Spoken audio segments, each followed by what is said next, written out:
So, good morning. Chapter 1 Introducing to Academic Writing.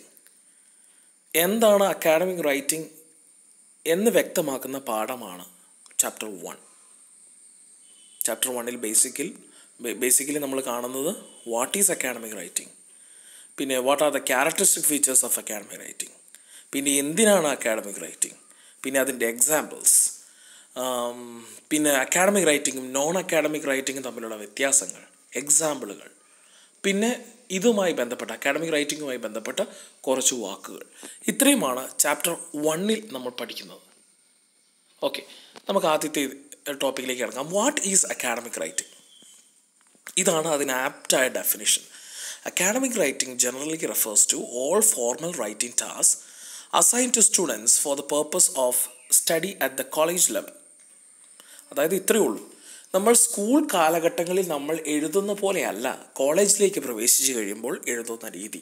കാരണം കോളേജിൽ നമ്മൾ എഴുതുന്ന ഉപന്യാസമായിക്കോട്ടെ, കോളേജിൽ നമ്മൾ എഴുതുന്ന ഫോർമലായി എഴുതുന്ന ലെറ്ററുകൾ, റെസ്യൂമെ, അതായത് നമ്മുടെ ആപ്ലിക്കേഷൻ ലെറ്റർ, പിന്നെ നമ്മുടെ റിസർച്ച് പേപ്പറുകൾ, അതുപോലെ അസൈൻമെൻറ്റ്, സെമിനാർസ്, ഇതിനെല്ലാം അതിൻ്റേതായ ഒരു മാനമുണ്ട്, അതിൻ്റേതായ ഒരു വ്യത്യാസമുണ്ട്.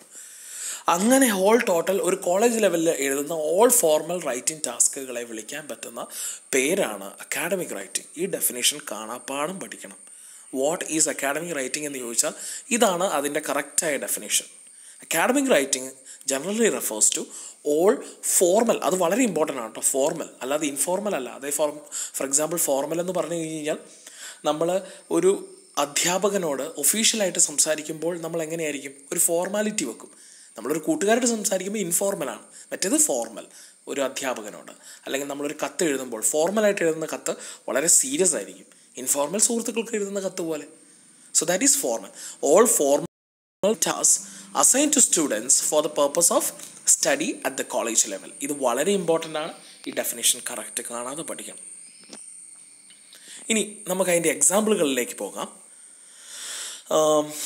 Examples: research paper, assignments, seminars, academic essays, case study, proposal, thesis, dissertation, ഇതെല്ലാമാണ് സം ഓഫ് ദി എക്സാമ്പിൾ. ഈ എക്സാമ്പിളുകൾ എഴുതിയാൽ മാത്രമേ വാട്ട് ഈസ് അക്കാഡമിക് റൈറ്റിംഗ് എന്ന് പറഞ്ഞ് ചോദിച്ചാൽ അതിന് പൂർണ്ണ മാർക്ക് കിട്ടണമെങ്കിൽ ഈ എക്സാമ്പിളുകളും കൂടി എഴുതണം. Characteristics of academic writing. ഞാൻ നേരത്തെ പറഞ്ഞു, അക്കാഡമിക് റൈറ്റിംഗ് എപ്പോഴും ഫോർമൽ ആയിരിക്കണം. രണ്ടാമത്തെ കാര്യം, അതിന് ഒരു പേർപ്പസ് ഉണ്ട്. U should no what is the purpose of academic writing. നിങ്ങൾ എഴുതുന്ന അസൈൻമെൻറ്റിന് എന്താണ് പേർപ്പസ് എന്ന് മനസ്സിലാക്കി വേണം നിങ്ങളത് എഴുതാൻ. 3, ഒബ്ജക്റ്റീവ് ആയിരിക്കണം. അതായത് നിങ്ങൾക്ക് തോന്നുന്നത് എഴുതാൻ പറ്റില്ല. വ്യക്തമായ പഠനങ്ങളെ ബേസ് ചെയ്ത് ഒരുപാട് പുസ്തകങ്ങൾ വായിച്ചും ഒരുപാട് റെഫറൻസുകൾ നിങ്ങൾ നോക്കിയും എഴുതുന്ന ഒബ്ജക്റ്റീവായ കാര്യങ്ങളായിരിക്കണം. നിങ്ങളുടെ സ്വന്തം കൺവിക്ഷൻ എഴുതുന്ന രീതിയല്ല അക്കാഡമിക് റൈറ്റിംഗ്. ഇനി അടുത്തത് സിസ്റ്റമാറ്റിക് ആൻഡ് ലോജിക്. ഇതിന് കൃത്യമായ അടുക്കും ചിട്ടയുമുണ്ട്. അതിനനുസരിച്ച് വേണം എഴുതാൻ. ഒരു പ്രോപ്പർ ഇൻട്രൊഡക്ഷൻ ഉണ്ടാവണം, അതിനുശേഷം നല്ലൊരു ബോഡി ഉണ്ടാവണം, അതിനുശേഷം നല്ലൊരു conclusion. So that is actually the systematic logical structure of academic writing. 5ാമത്തെ പോയിന്റ്, സെൻസ് ഓഫ് റെസ്പോൺസിബിലിറ്റി. നിങ്ങളിത് ചെയ്യുന്നത് ആർക്കാണ്ട് വേണ്ടിയല്ല, നിങ്ങൾ ചെയ്യുന്നത് ഇതിൻ്റെ പർപ്പസ് മനസ്സിലാക്കി ഒരു റെസ്പോൺസിബിലിറ്റിയോട് കൂടി ഇത് ചെയ്യണം. പുസ്തകങ്ങൾ വായിക്കണമെന്നും അത് മറ്റുള്ളവരുടെ പുസ്തകങ്ങൾ വായിച്ച കാര്യങ്ങൾ കോപ്പി അടിക്കാൻ പാടില്ല. ഒരു നല്ലൊരു ഉദ്ദേശശുദ്ധിയോടുകൂടി ഒരു റെസ്പോൺസിബിലിറ്റി ഏറ്റെടുത്ത് വേണം ഇത് ചെയ്യാൻ.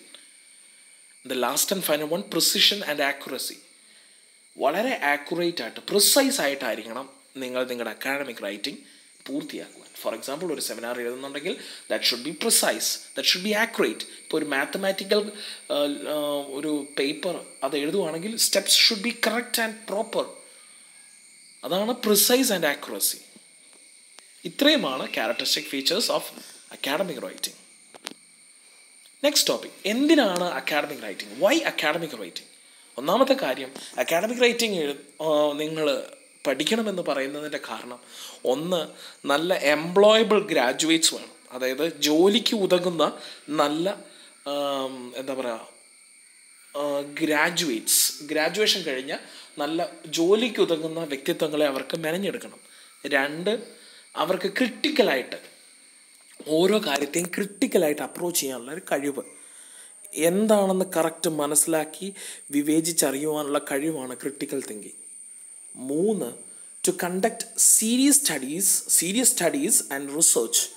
അതായത് ഒരു ടോപ്പിക്കിനെ റിസർച്ച് ചെയ്യുവാനും അതിനെപ്പറ്റി ആഴത്തിലുള്ള സീരിയസ് ആയ പഠനത്തിനുള്ള സാധ്യതകൾ ഉണ്ടാക്കി തരികയാണ് അക്കാഡമിക് റൈറ്റിംഗ് വഴിയായിട്ട്. അതുകൊണ്ട് ഇത് അക്കാഡമിക് റൈറ്റിംഗ് ചെയ്യുന്ന ആളുകൾ റിസർച്ചിലേക്ക് പോകണമെന്നും അതുപോലെ തന്നെ ഒരു സീരിയസ് സ്റ്റഡി നടത്തണമെന്നും ഇവർ ആഗ്രഹിക്കുന്നു. അതുകൊണ്ടാണ് അക്കാഡമിക് റൈറ്റിംഗ് വേണമെന്ന് ഇൻസിസ്റ്റ് ചെയ്യുന്നതിൻ്റെ കാരണം. ഇനി അടുത്തത്, to provide opportunity to express our knowledge.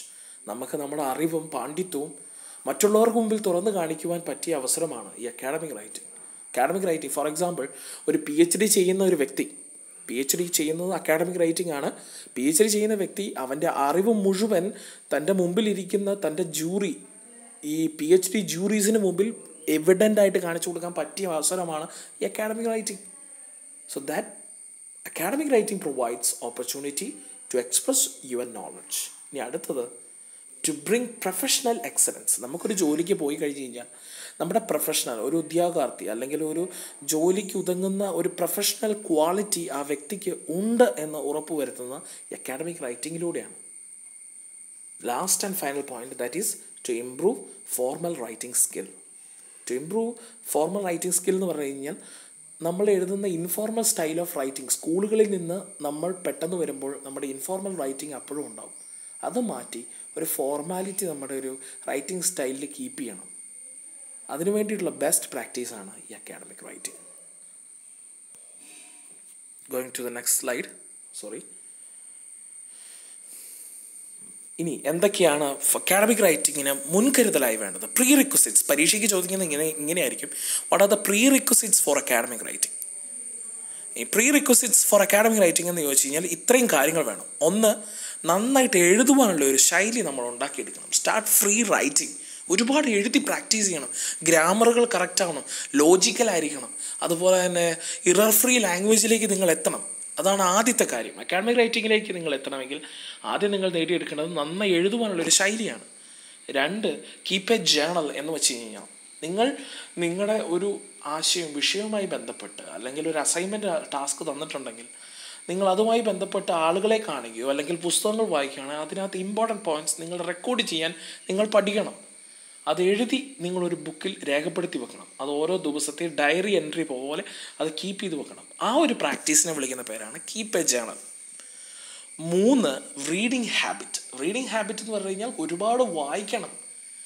Maximum വായിക്കുന്നതിനനുസരിച്ച് നിങ്ങളുടെ അറിവ് കൂടിക്കൊണ്ടിരിക്കും.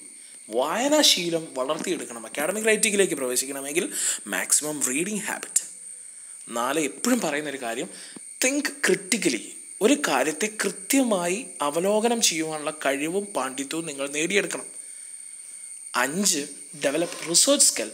അതായത് കണ്ടുപിടിക്കുവാനുള്ള ഒരു ത്വര നിങ്ങളിലേക്ക് ഉണ്ടാക്കിയെടുക്കുന്നതാണ് ഡെവലപ്പ് റിസർച്ച് സ്കിൽ എന്നതുകൊണ്ട് ഉദ്ദേശിക്കുന്നത്. അത് അക്കാഡമിക് റൈറ്റിന് മുമ്പ് ആവശ്യമുണ്ട്. ആ റിസർച്ച് സ്കിൽ നിങ്ങൾ അറ്റൈൻ ചെയ്തിരിക്കണം.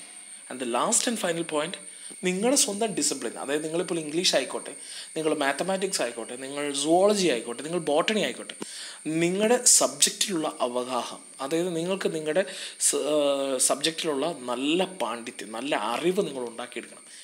എന്നാൽ മാത്രമേ ആ ഭാഷാശുദ്ധി നിങ്ങളുടെ ആ ഒരു പേപ്പറിൽ കാണാൻ കഴിയുള്ളൂ. നല്ല അറിവും പാണ്ഡിത്യവും ഉണ്ടെങ്കിലേ നിങ്ങൾക്ക് എന്ത് ചെയ്യാൻ പറ്റുള്ളൂ, നിങ്ങളുടെ സബ്ജക്റ്റിനെ പറ്റിയുള്ള അറിവ് ആ പേപ്പറിലേക്ക് നിങ്ങൾ എഴുതി പിടിപ്പിക്കാൻ പറ്റത്തുള്ളൂ. So these are the prerequisites. ഇനി what is the difference between academic and non-academic writing? Academic writing ഞാൻ പറഞ്ഞു, formal writing tasks assigned to students at the college level. College ലെവലിലുള്ള കുട്ടികൾക്ക് ഫോർമലായി റൈറ്റിംഗ് കൊടുക്കുന്ന അസൈൻ ചെയ്ത വർക്കുകളെ വിളിക്കുന്ന പേരാണ് അക്കാഡമിക് റൈറ്റിംഗ്. എന്നാൽ നോൺ അക്കാഡമിക് റൈറ്റിംഗ് എന്ന് പറയുന്നത് എല്ലാ റൈറ്റിങ്സും, അത് അക്കാഡമിക് പർപ്പസിന് വേണ്ടി അല്ലാതെ എഴുതുന്ന എല്ലാ റൈറ്റിങ്സിനെയും വിളിക്കുന്ന പേര് നോൺ അക്കാഡമിക് റൈറ്റിംഗ് എന്നാണ്. കോളേജ് അക്കാഡമിക് പർപ്പസിന് വേണ്ടി അല്ലാതെ എഴുതുന്ന എല്ലാ റൈറ്റിങ്സിനെയും വിളിക്കുന്ന പേര് നോൺ അക്കാഡമിക്. അത് ഫോർമൽ ആയിരിക്കില്ല. ഇനി എക്സാമ്പിൾസിലേക്ക് പോവാം. അക്കാഡമിക് മെറ്റീരിയൽ എന്ന് പറഞ്ഞു കഴിഞ്ഞാൽ books, journal, seminar paper, thesis, dissertation, research paper. Non academic material എന്ന് പറഞ്ഞു കഴിഞ്ഞാൽ news paper, magazine, online news, radio, television, most websites, social media, YouTube etcetera. ഇതെല്ലാമാണ് നോൺ അക്കാഡമിക് മെറ്റീരിയൽ. അവിടെ ഒരു ഒതൻറ്റിക് ആയിട്ടുള്ള കാര്യമൊന്നും ഉണ്ടാവില്ല, ഇൻഫോർമൽ ആയിരിക്കും. അവരവരുടെ തോന്നിയ പോലെ സബ്ജക്റ്റീവായിട്ട് എഴുതുന്നതാണ്. പക്ഷേ അക്കാഡമിക് മെറ്റീരിയൽസ് അങ്ങനെയല്ല. അത് കൃത്യമായിട്ട് അത് എഴുതിയത് പോലെ തന്നെയായിരിക്കും. അത് കറക്റ്റായിരിക്കും അതിനകത്തെ കാര്യങ്ങൾ. സെമിനാർ പേപ്പർ അത് പക്ക, തീസിസ് ഡിസർട്ടേഷൻ അതിനകത്തൊന്നും സംശയം വേണ്ട, അതെല്ലാം ഫോർമലുമാണ്, ഒബ്ജക്റ്റീവുമാണ്. ഇനി differences between academic writing and non academic writing. Academic writing formal language use ചെയ്യും, പിന്നെ ടെക്നിക്കൽ വേർഡ്സ് അവരുപയോഗിച്ചിരിക്കും. കാരണം ഞാൻ പറഞ്ഞിരുന്നു നേരത്തെ, സബ്ജക്റ്റിലുള്ള, അതായത് നിങ്ങളുടെ സ്വന്തം സബ്ജക്റ്റിലുള്ള നല്ലൊരു പഠനം നിങ്ങൾ നടത്തിയാൽ മാത്രമേ നിങ്ങൾക്ക് നിങ്ങളുടേതായ ഒരു എഴുത്ത് രീതി വരത്തുള്ളൂ. ഫോർ എക്സാമ്പിൾ, ഒരു ഡോക്ടർ അവൻ്റെ MBBSൽ പഠിച്ചിരിക്കുന്ന ഓരോ മരുന്നുകളുടെയും ഓരോ രോഗങ്ങളുടെയും പേരുകളും വിവരങ്ങളും അവൻ്റെ സബ്ജക്റ്റിൽ നന്നായിട്ട് ആഴമായ പഠനം ഉണ്ടെങ്കിൽ മാത്രമേ ആ വേർഡുകൾ ഉപയോഗിക്കാൻ പറ്റത്തുള്ളൂ. എന്ന് പറയുന്ന പോലെ ടെക്നിക്കൽ വേർഡ്സ് പഠിക്കണമെങ്കിൽ you should know your subject, your discipline deeply. Next one, use expert sources. അവർ എപ്പോഴും ചോദിക്കുന്ന എക്സ്പേർട്ടൈസ്ഡ് ആയ ആളുകളോടാണ് അവർ വിവരങ്ങളെല്ലാം തിരക്കി കണ്ടുപിടിക്കുന്നത്. അല്ലാതെ ഏതെങ്കിലും വഴിപോക്കനോട് കാര്യങ്ങൾ ചോദിച്ച് എന്താ പറയുക, ഒതൻറ്റിക് അല്ലാത്ത ഒരു വിവരങ്ങളും അവർ ശേഖരിക്കില്ല. Uses expert sources. Next one, keep references work cited. എവിടെ നിന്നാണോ നിങ്ങൾ ഇമ്പോർട്ടൻ്റ് ആയ പോയിന്റ്സുകൾ കളക്ട് ചെയ്തിട്ടുണ്ട് അതിൻ്റെ റെഫറൻസുകൾ നിങ്ങൾ വെക്കും. അതായത് ഇന്ന ടെക്സ്റ്റിൽ നിന്ന് ഞാൻ കോട്ട് ചെയ്തിട്ടുണ്ട് എന്ന ടെക്സ്റ്റ് സൈറ്റേഷൻ അവിടെ കാണിക്കും. ഇനി അടുത്തത് അത് തന്നെയാണ് ഈ യൂസസ് അക്കാഡമിക് സോഴ്സസ് എന്ന് പറയുന്നത്, അത് തന്നെയാണ്. Next one, objective. ഞാൻ നേരത്തെ പറഞ്ഞു, നിങ്ങളുടെ സ്വന്തം തോന്നലുകളല്ല, മറിച്ച് വ്യക്തമായി, ഫോർ എക്സാമ്പിൾ 1+1 = 2 ആണ്, അതിനകത്ത് ഒരു മാറ്റവും ഇല്ല എന്ന് പറയുന്ന പോലെയാണ് ഒബ്ജക്റ്റീവ്. ഒബ്ജക്റ്റീവ് എന്ന് പറഞ്ഞു കഴിഞ്ഞാൽ യൂണിവേഴ്സൽ ട്രൂത്താണ്, അതിനപ്പുറത്തേക്ക് ഒരു മാറ്റമില്ല. പിന്നെ പ്രോപ്പർ ടേബിൾസ്, ഇല്ലുസ്ട്രേഷൻ, അതായത് ഊഹങ്ങളൊന്നുമില്ല, കറക്റ്റായ ടേബിൾസും ഇല്ലുസ്ട്രേഷൻസ് ആയിരിക്കും അവർ വെക്കുന്നത്. ക്ലിയർ കൺക്ലൂഷനും അക്കാഡമിക് റൈറ്റിങ്ങിലുണ്ടാകും. എന്നാൽ നോൺ അക്കാഡമിക് റൈറ്റിങ്ങിൽ ഇങ്ങനെയൊന്നും അല്ല. ഇൻഫോർമലും സിമ്പിൾ ലാംഗ്വേജും ആയിരിക്കും. നോൺ ടെക്നിക്കൽ വേർഡ്സും ഉപയോഗിക്കത്തുള്ളൂ. എക്സ്പേർട്സിൻ്റെ റിവ്യൂ ഒന്നും അവർ ചേർക്കണം എന്നില്ല. അവരൊരിക്കലും റെഫറൻസുകളും വെബ്സൈറ്റുകളും കീപ്പ് ചെയ്യത്തില്ല. അവരെവിടുന്ന് അവർക്ക് തോന്നുന്നിടത്തുനിന്നൊക്കെ അവർ സ്വീകരിക്കും. Uses any sources. അവരുടെ പേഴ്സണൽ കൺവിക്ഷൻസ്, സബ്ജക്റ്റീവായിട്ടുള്ള ഐഡിയാസ് ആയിരിക്കും അതിനകത്തുണ്ടായിരിക്കുക. ചിലപ്പോൾ അപ്രോക്സിമേറ്റ് ആയിട്ടുള്ള ടേബിൾസും ഇല്ലുസ്ട്രേഷൻസേ ഉണ്ടാവുള്ളൂ, അല്ലാതെ കറക്റ്റായ വാലുവേഷൻസ് ആയിരിക്കില്ല. പിന്നെ പെട്ടെന്നുള്ള എൻഡിങ് ആയിരിക്കും, അബ്രപ്റ്റ് എൻഡിങ് എന്ന് പറഞ്ഞു കഴിഞ്ഞാൽ ഒരു പെട്ടെന്നൊരു കൺക്ലൂഷൻ ഒന്നും ഉണ്ടാകത്തില്ല, വെറുതെ ഒരു അബ്രപ്റ്റ് എൻഡിങ്, പെട്ടെന്ന് അങ്ങ് നിർത്തിയ പോലെ നമുക്ക് തോന്നും. So these are the differences between academic and non academic writing. Going to the last point, terms in relation with academic writing. ഇനി ഒന്നാമത്തെ കാര്യം, സ്കോളർലി റൈറ്റിംഗ് എന്ന് പറഞ്ഞാൽ എന്താണ്? അക്കാഡമിക് റൈറ്റിങ്ങിന് നിയോഗിക്കപ്പെട്ടിരിക്കുന്ന വ്യക്തിത്വങ്ങളെ മുഴുവൻ വിളിക്കുന്ന പേര് സ്കോളേഴ്സ് എന്നോ അക്കാഡമീഷ്യൻസ് എന്നാണ്. അതായത് ഈ അക്കാഡമിക് റൈറ്റിങ്ങിന് എഴുതുന്ന ആളുകളെ വിളിക്കുന്ന പേര് സ്റ്റുഡൻസ് എന്നല്ല, മറിച്ച് സ്കോളേഴ്സ് എന്നോ അല്ലെങ്കിൽ അക്കാഡമീഷ്യൻസ് എന്നാണ് വിളിക്കുന്നത്. സ്കൂൾ വരെ നമ്മൾ സ്റ്റുഡൻസ് എന്ന് വിളിക്കാം. അക്കാഡമിക് ലെവലിലേക്ക് എത്തിക്കഴിഞ്ഞ് ഇവരെ നമ്മൾ വിളിക്കുന്ന പേരാണ് ഗ്രാജുവേറ്റ്സ്, സ്കോളേഴ്സ്, അക്കാഡമീഷ്യൻസ്. അപ്പോൾ ഇവരെഴുതുന്ന അക്കാഡമിക് പേപ്പർ, ഇവരെഴുതുന്ന അക്കാഡമിക് റൈറ്റിങ്ങിനെ വിളിക്കുന്ന പേരാണ് സ്കോളർലി റൈറ്റിംഗ്. അപ്പോൾ അക്കാഡമിക് റൈറ്റിങ്ങിന് മറ്റൊരു പേരും കൂടെ ഉണ്ട്, സ്കോളർലി റൈറ്റിംഗ്. ഇനി next point, blind peer reviewing എന്നാണ്. ബ്ലൈൻഡ് പിയർ റിവ്യൂവിംഗ് എന്ന് പറഞ്ഞു കഴിഞ്ഞാൽ ഒരു സ്കോളർ തൻ്റെ അക്കാഡമിക് റൈറ്റിംഗ് പബ്ലിഷ് ചെയ്യാൻ വേണ്ടി പോകുമ്പോൾ ആ ബുക്കിൻ്റെ, ആ വർക്കിൻ്റെ എഡിറ്റർ എന്ത് ചെയ്യും? ഇവൻ്റെ തന്നെ പിയർ സ്റ്റുഡൻസ്, പിയർ സ്കോളേഴ്സിന്, ഇവൻ്റെ കൂടെ തന്നെയുള്ള കുട്ടികൾക്ക് ഈ പബ്ലിഷ് വർക്ക് പേര് കൊടുക്കാതെ, അതായത് ഇത് ആരുടെയാണ് ഈ വർക്ക് എന്ന് പേര് കാണിക്കാതെ ഇവർക്ക് കൊടുക്കും, വിത്തൗട്ട് ഗിവിങ് ദ നെയിം. എന്നിട്ട് ഇവരെന്ത് ചെയ്യും? ഇത് വർത്ത് പബ്ലിഷിംഗ് ആണോ, അതായത് പബ്ലിഷ് ചെയ്യാൻ ഇതിന് യോഗ്യമാണോ എന്ന് നോക്കുന്ന ഒരു പ്രോസസ്സാണ് blind peer reviewing. Next one, plagiarism എന്ന് പറയുന്നത് it is an illegal process where one steals others' works or ideas without their consent or permission. അതായത് മറ്റാരുടെയും പെർമിഷൻ ഇല്ലാതെ അവരുടെ വർക്കുകൾ സ്റ്റീൽ ചെയ്യുക, അല്ലെങ്കിൽ കോപ്പി എടുക്കുക, അതേപോലെ കോപ്പി അടിച്ചുണ്ടാക്കുക. അതൊക്കെ തെറ്റാണ്. അക്കാഡമിക് റൈറ്റിങ്ങിൽ അങ്ങനെ ചെയ്യുന്നുണ്ടെങ്കിൽ that is stealing or cheating ആണ്. അത്തരത്തിലുള്ള പ്രോസസ്സിനെ വിളിക്കുന്ന പേരാണ് plagiarism. And the last and final point, that is honour code. Honour code എന്ന് പറഞ്ഞു കഴിഞ്ഞാൽ it is a pledge taken by the scholars or academicians or students at the graduate level. അവർ എടുക്കുന്ന പ്ലെഡ്ജാണ്.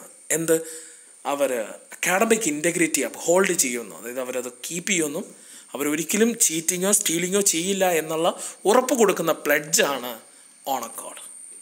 Thus we come to the end of chapter 1.